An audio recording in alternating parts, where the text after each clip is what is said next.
municipalities will have to start addressing their non-revenue water collection, and that includes vandalism, theft, but then obviously also what most of the consumers are affected by, water leakages and pipe bursts. What I've also seen is that there are repeating offenders of pipe bursts. So the question needs to be raised is, are these pipes or water leakages fixed properly?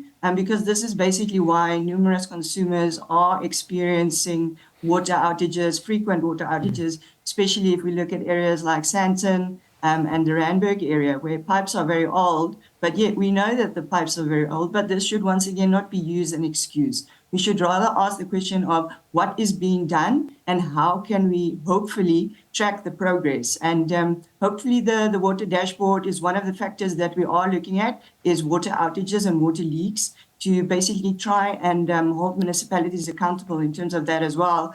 Because some consumers have reported that they report leaks every single day, and unfortunately the response time is very poor, sometimes more than 10 days, if you're lucky, maybe 4 days. So that definitely has to be resolved and focused on by our municipalities. But we as consumers also have to bring our part, do behavioral change, be more cognizant of the water that we use.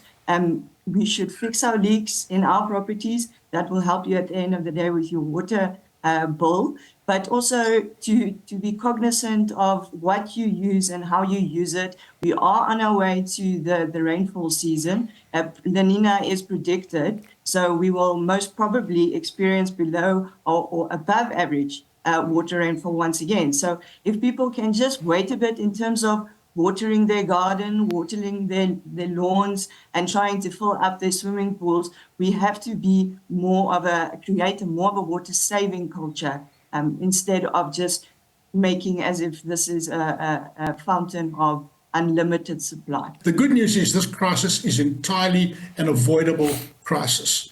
But it comes down to the fact that all role players in the entire supply value chain must cooperate with each other, and they mustn't point fingers of blame at each other. And ultimately, this is a joint effort, but it's an entirely unavoidable effort. The simple reality is that because of the delay in phase 2 of the Lesotho Highlands water project, the Integrated Vaal River System will be under pressure until 2028. That is an undisputed fact. And then the other undisputed fact is that approximately 40, 50, and in some cases up to 70% of the water that's pumped into the different municipalities is lost due to leaking pipes. So those are the facts of the matter. Demand is growing, and we simply now have to balance those things out. And if the bottom line is, if we save 10% of the current demand, 10% of the water currently being used, then we can avert this crisis. And let's keep the team together and let's not point fingers at each other.